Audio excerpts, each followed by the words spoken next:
आचार्य जी से ज्ञान की प्राप्ति एक परिचय।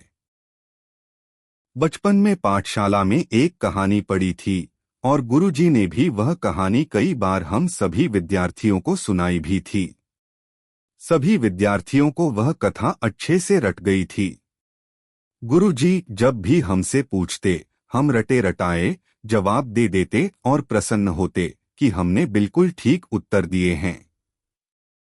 गुरुजी भी मुस्कुराकर रह जाते। एक दिन उनके मुख से निकला कि हम कहानी और कथा आसानी से याद कर लेते हैं, लेकिन समझ में आने में बहुत दिन अथवा वर्ष लग जाते हैं।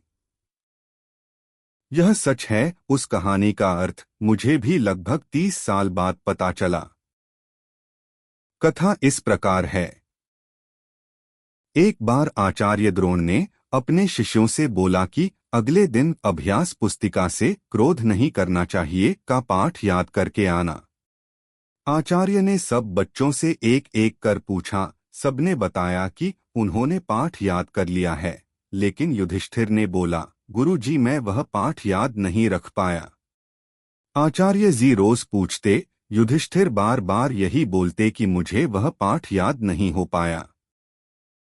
आचार्य जी आश्चर्य में पड़ गए, क्योंकि युधिष्ठिर को तो एक बार सुनने से ही पाठ याद हो जाता था।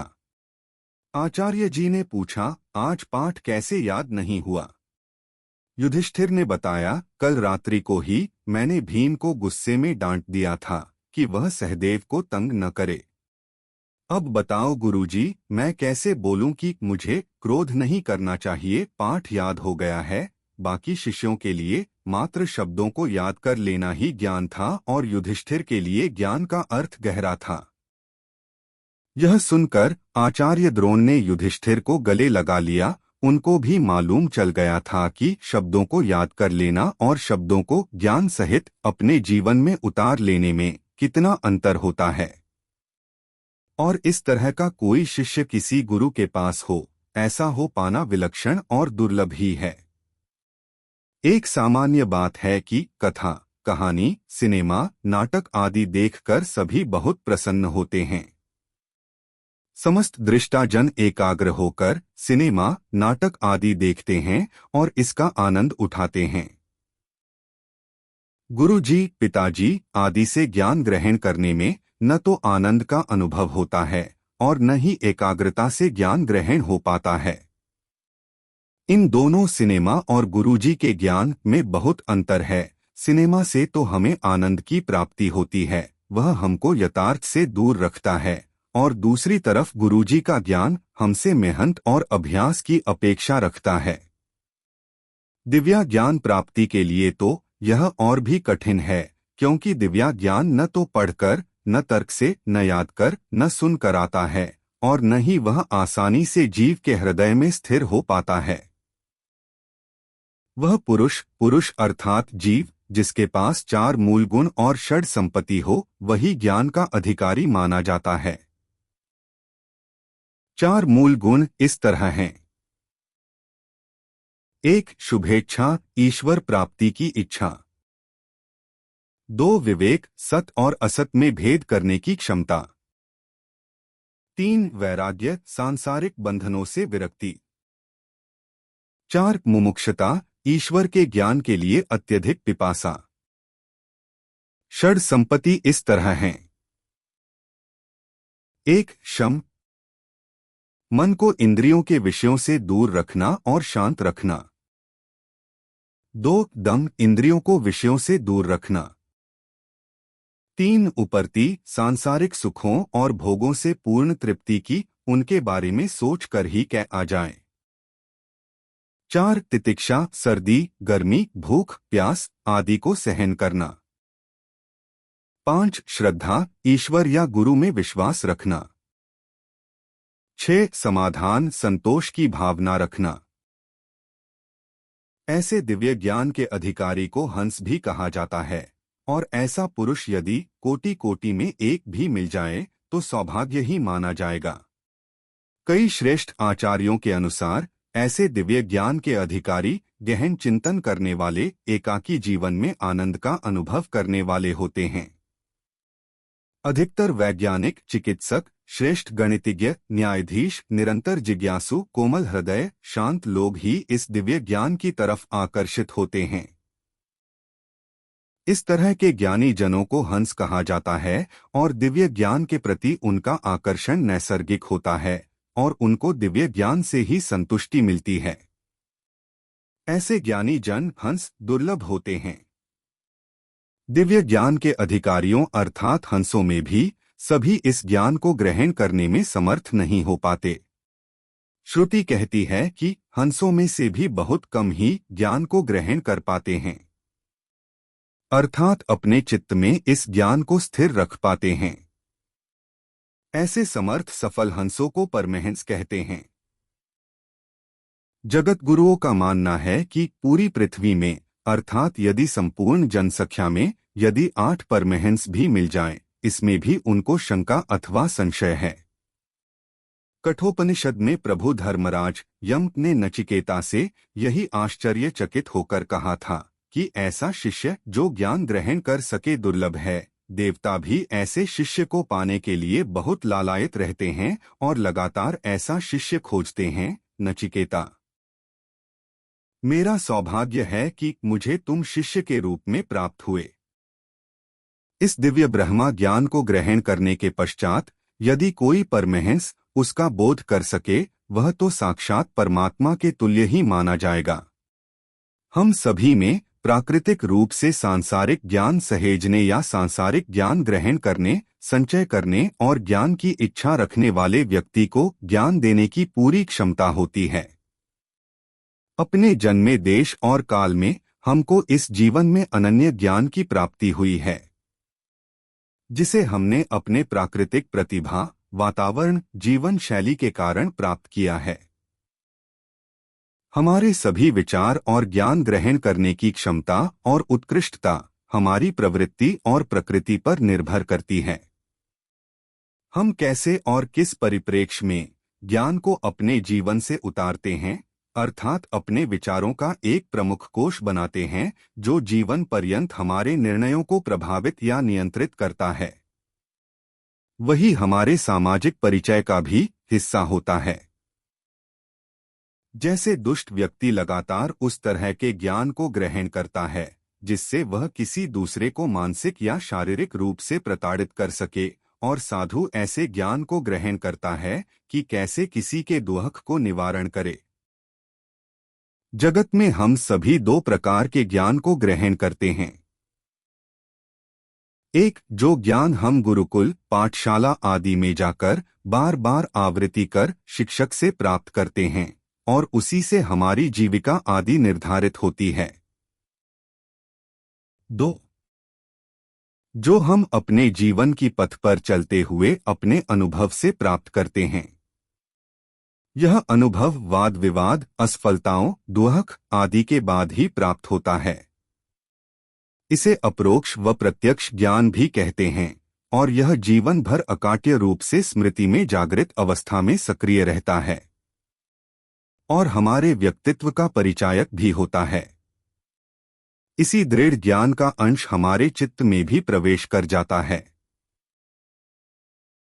अप्रोक्ष व प्रत्यक्ष ज्ञान है बहुत प्रबल होता है। कहा जाता है कि चित्त में पूर्व जन्मों के संचित ज्ञान हमारे अंतर्मन में गुप्त रूप से सक्रिय रहता है और गुप्त रूप से हमको चेतावनी देते रहते हैं, जिसे हमारा मन ग्रहण करता है। गुप्त रूप का अर्थ है कि हमको चित्त में प्रवेश अथवा पहुंच का अधिकार नहीं है, फिर भी अंतर्मन जीव के मन को संदेश देकर आगाह कर देता है। यह ज्ञान बहुत प्रबल होता है कि जीव के इस अप्रोक्ष ज्ञान को कोई भी नहीं तोड़ पाता, इसलिए इसे पराज्ञान कहते हैं। सामान्य तौर पर पराज्ञान का अर्थ ईश्वर का ज्ञान है, लेकिन इस अप्रोक्ष ज्ञान के अभेद्य और अपराजेय होने के कारण इसे भी पराज्ञान माना गया है। पूर्व जन्मों के संचित ज्ञान या प्रवृत्ति के कारण ही कोई व्यक्ति साधु प्रवृत्ति का होता है और वह किसी तरह की बुराई या किसी को हानि पहुंचाने के ज्ञान को कभी ग्रहण नहीं करता। कोई व्यक्ति चौर्य प्रवृत्ति का होता है और दूसरों को हानि पहुंचाने का ज्ञान सबसे पहले ग्रहण कर उसका उपयोग भी शुरू कर देता है। इस प्रवृत्ति को बदलना बहुत कठिन होता है और यही प्रवृत्ति प्रायः उभर उभर कर आती जाती रहती है। अर्थात एक व्यक्ति या जीव अपने जीवन में हर क्षण कुछ न कुछ सीखता रहता है और वह वही ग्रहण करता है जिसे उसकी प्रवृत्ति ग्रहण करने में सक्षम होती है या उसे प्रेरित करती है।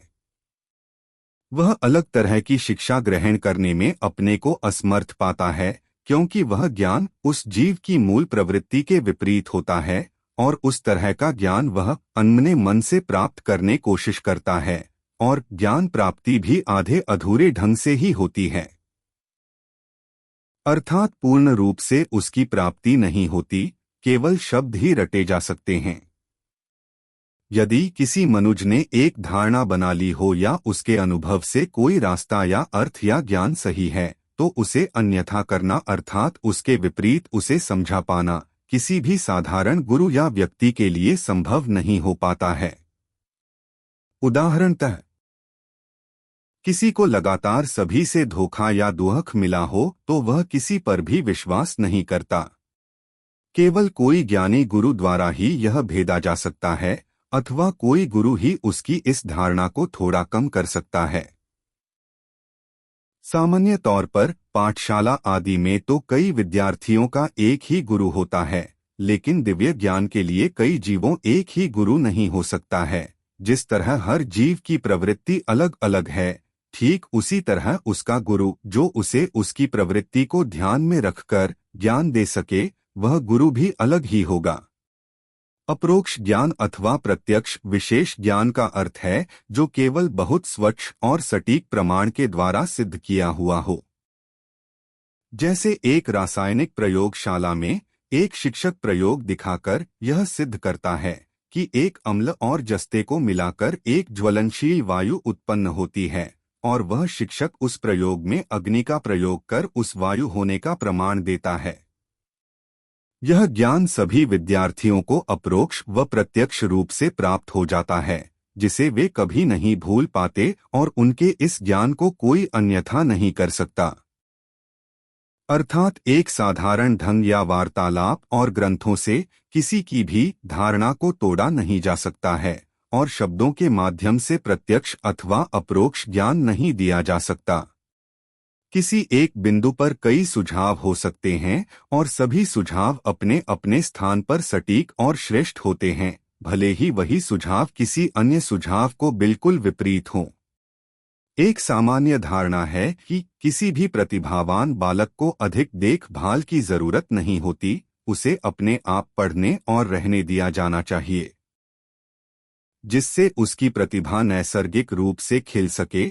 उसे बंधन अथवा पर्यवेक्षण के अंतर्गत नहीं रखना चाहिए। प्रतिभावान बालक को अच्छा ज्ञान होता है और वह सही निर्णय लेता है। इसके विपरीत यदि किसी पिता का यह अनुभव हो कि बालक को पढ़ने के लिए छोड़ दिया और उसके मित्रों ने मिलकर उसकी प्रतिभा गलत दिशा में मोड़ दिया, यह उस पिता के लिए एक ऐसा भयावह अनुभव है कि बालक के साथ जब तक कोई बहुत बड़ी दुर्घटना न हो जाए तब तक उस बालक के बारे में नहीं पता चलता। जिस पिता को ऐसा अनुभव हो वह यही कहेगा कि प्रतिभावान बालक को बहुत देखभाल की जरूरत होती है। तीव्र बुद्धि बहुत तीव्रता से आगे बढ़ती है, उसकी दिशा सही रहे, इसलिए उस बालक को लगातार पर्यवेक्षण की जरूरत होती है। उस पिता के इस अनुभव जनित ज्ञान और यह सुझाव भी बिल्कुल सटीक है कि प्रतिभावान बालकों को निरंतर देखभाल की जरूरत होती है। जो भी ज्ञान जीवन के अनुभव से मिले वही पराज्ञान है और यही उस व्यक्ति का प्रज्ञान कहलाता है। उसके इस ज्ञान और समझ को किसी भी उदाहरण से या किसी भी तरह के तर्क वितर्क या संभाषण से बदलना असंभव है।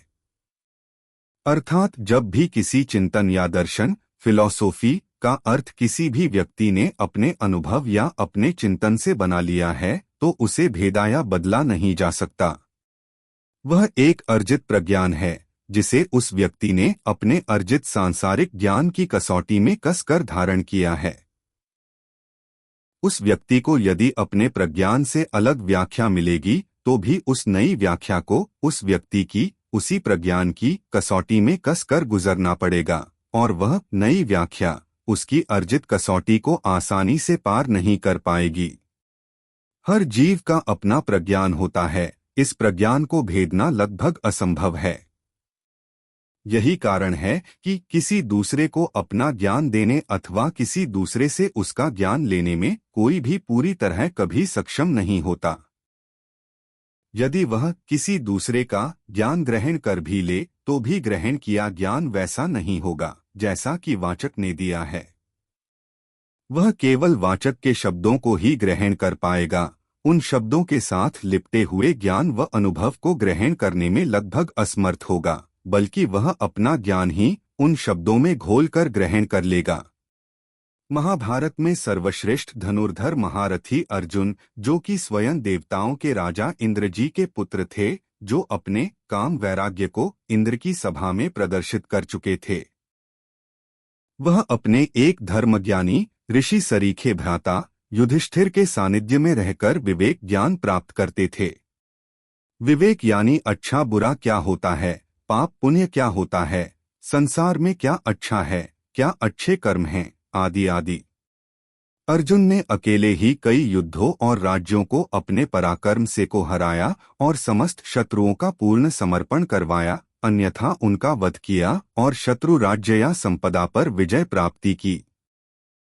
साक्षात महादेव जी को अपनी धनुर्विद्या, वीरता और भक्तिभाव से संतुष्ट किया और महादेव जी को प्रसन्न कर पाशुपात अस्त्र प्राप्त भी किया था। लेकिन जब महाभारत युद्ध प्रारंभ हुआ तब युद्ध में अर्जुन का प्रज्ञान सामने आ गया कि अपने गुरु पितामह संबंधियों का वध शत्रु वध न होकर एक हत्या है जो कि एक राज्य के लालच में की जा रही है। यह एक महापाप है। अपने प्रिय सखा अर्जुन के इस प्रज्ञान को अन्यथा करने के लिए स्वयं ईश्वर प्रभु कृष्ण के अवतार में गीता ज्ञान देना पड़ा, जो आज भी मनुष्य समाज का दिशा निर्देशन करता है। आज भी जब हम दुविधा या हताशा में होते हैं तो ईश्वर के दिए इस ज्ञान से शांति व संतुष्टि पाते हैं। अर्जुन को बहुत तरह से समझाने के बाद भी स्वयं ईश्वर अर्जुन के इस पराज्ञान या प्रज्ञान भी नहीं भेद पाए और पूरी गीता सुनाने के बाद ईश्वर को भी यही बोलना पड़ा। भगवत गीता अध्याय 18 श्लोक 58। अथ चेत्त्वं हंकारान्न श्रोष्यसि विनक्ष्यसि। अर्थात यदि तुम अभिमान के कारण मेरे कथन या उपदेश को नहीं मानोगे तो तुम्हारा क्षति या हानि या विनाश हो जाएगा। ईश्वर ने पराज्ञान को अहम अकार यानी अपने प्रत्यक्ष अर्जित ज्ञान का बोध व आलंबन या अभिमान कहा है। हम अपने बच्चों और जिनसे प्रेम करते हैं उनको भी ठीक ऐसा ही बोलते हैं। हम आशा करते हैं कि हमारी संतान हमारे द्वारा कहे गए वाक्यों को ज्ञान सहित ग्रहण कर लेगी और अपने जीवन में उस ज्ञान का अनुसरण भी करेगी। हालांकि हमको पता होता है कि वह कुछ नहीं सुन रहा या सुनकर भी अनसुना कर रहा है और वह वही करेगा जो उसे अपनी मति अनुसार ठीक लगेगा, और जब बाद में दुखी होगा तब भी शायद उसे हमारे दिए ज्ञान की समझ ना आए। जब भी कोई ज्ञानी माता पिता, बंधु, शिक्षक, गुरु या शुभचिंतक कुछ बताते हैं तो उनके वाक्यों में शब्दों के साथ उनका प्रज्ञान भी मिला होता है, जैसे पानी में शक्कर, अग्नि में चमक और ऊष्मा। श्रोता यानी जिसे ज्ञान दिया जा रहा है वह एक मन के छलावे के हंस जैसा बन जाता है और जो उसे अच्छा लगता है वही लेने को प्रेरित करता है और ज्ञान रूपी अमृत नहीं लेता। हम भी वैसे अधूरे हंस हैं जिसे मन हमेशा छलने में सफल रहता है। केवल अपनी प्रवृत्ति और अधूरी इच्छा अनुसार जीव केवल वही छानकर ग्रहण करता है जो उनके मन के अनुसार होता है। जैसे एक बच्चे को किसी बड़ी दुकान में ले जाकर बोलो जो तुझे चाहिए वह ले लो, वह हजारों वस्तुओं में से अपनी टॉफी चुन लेगा। यही हंस का भी आचरण होता है। वह बालक हर वास्तु को नकार कर केवल वही लेगा जो उसके मन ने प्रवृत्त किया है। सामान्य परिस्थिति में ज्ञान लेने और देने की यही पाषाण अर्थात पत्थर को ज्ञान देने जैसा परिणाम होता है, अर्थात ज्ञान ले पाना और ज्ञान दे पाना लगभग असंभव सा होता है। तो फिर ज्ञान की प्राप्ति कैसे हो? ज्ञान की प्राप्ति अज्ञान को समझकर और ज्ञान को अपना कर होती है। अर्थात जो भी हमारे पास इस जगत का ज्ञान तर्क वितर्क अपनी उपाधियां आदि को हटाकर अपने गुरु की बात को महत्व देना होता है। लेकिन यह महत्व कैसे दिया जाता है? इस जगत की साधारण शिक्षा प्राप्ति में और ईश्वर के ज्ञान की प्राप्ति में बहुत अंतर होता है।